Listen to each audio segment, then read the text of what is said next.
Hey y'all, it's Danny with Escape Power Sports and welcome to another ATV maintenance video. Today we're going to be showing you how to change the brakes on your Can-Am ATV, whether it be a Renegade or an Outlander. First, let's get the wheel out of the way with its four 17mm lug nuts. Now we need to get the pin out that holds the brake pads in place. The pin is held in with this small clip. I find it easier to punch the pin out now with the caliper holding it still. And don't be discouraged if it doesn't punch out first hit, just make sure the clip is out and you're punching it in towards the center of the bike. Now we can get the caliper off with these two 15mm bolts. When we slide it off the rotor, our pads will just fall right out.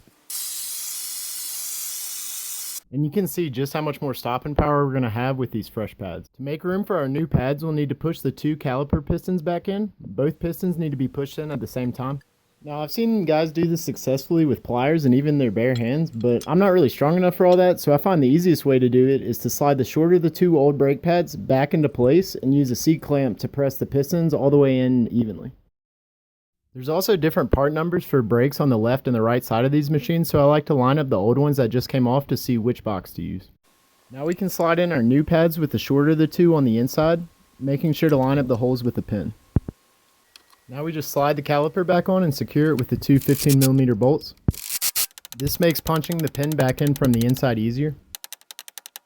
I'll know the pin's completely in place when I can see the small hole to secure it with the clip. The only difference I noticed is on the back sets, the pin holding in the pads is on the bottom.